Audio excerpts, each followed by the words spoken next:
In the heart of the Appalachian Mountains whispers tales of pale, strange beings who once roamed the shadowy caves. They only come out at night because the sunlight was too harsh for their eyes. Legend called them the Moonlight People, pale-skinned, blue-eyed figures who have lived in these hills long before the Cherokee. Yet no one knows who they were, where they came from, or where they went. Some say they were driven off during a battle in Fort Mountain under the full moon, when the light itself betrayed them. Others whisper that they weren't human at all, that they might have been survivors of a lost Welsh tribe or visitors from the stars. Whatever the truth is, their mystery still lingers woven into the mists of Appalachia. Welcome to Haunted Wavelength, a podcast about discovering what lies in the shadows, where fact and folklore blend and every story has a heartbeat beneath the horror. My name is Darks and I am your host today. Draw the curtains, dim the lights and tune in, because tonight we will explore the story of the Moonlight People. Are you ready? This story is rooted in the oral tradition of those who walked this land long before us. I share it with deep respect for their voices and the echoes that still drift through the trees. The legend of the Moonlight People comes from the folklore of the Appalachian region, especially among the Cherokee of the Blue Ridge and Smoky Mountains in Virginia, Tennessee, and North Carolina. For centuries, these stories have fascinated historians, folklorists, and cryptid hunters alike. Some believe the Moonlight People were an ancient, light-sensitive tribe who lived in the mountains before the Cherokee arrived. Others think they were early Welsh settlers who crossed the ocean long before Columbus. According to Cherokee accounts, these strange beings were already here when their ancestors came, and the great battle eventually drove them away. Some visitors claim they were a rare group forced to live by moonlight, their eyes and skin too fragile for the sun. Early European colonists were captivated by the stories. They speculated endlessly about the Moonlight People's origins. Some say they descended from a legendary albino tribe rumored to have lived in Central America. Others insisting they were descendants of Prince Madoc of Wales, a 12th century explorer said to have reached North America centuries before Columbus. In fact, the legend of Madoc's Welsh Indians became popular during the Elizabethan era, because if it was true, it meant Britain could claim North America long before Spain ever did. Even Thomas Jefferson was intrigued.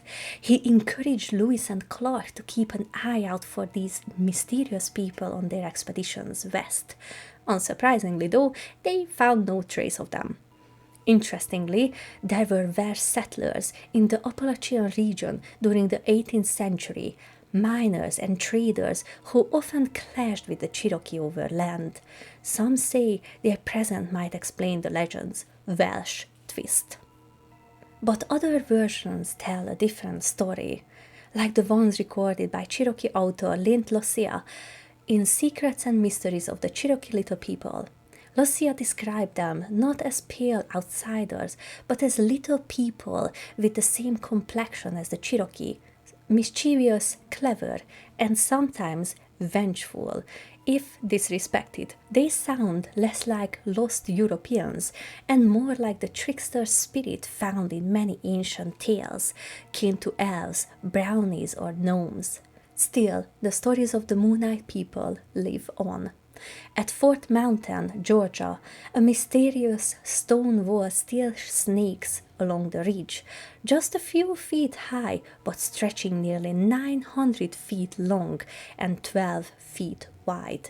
Some believe the Moonlight People built it to protect themselves from rival tribes before they disappeared into history. According to legends, these pale figures were small, much shorter than the average person, with white or silvery skin, flat faces, and large luminous eyes shaped like crescents. Some tales say they had white hair and long beards that glowed under moonlight. Because they couldn't tolerate the sun, they emerged only at night. Their pale skin and light eyes made daylight painful, even blinding.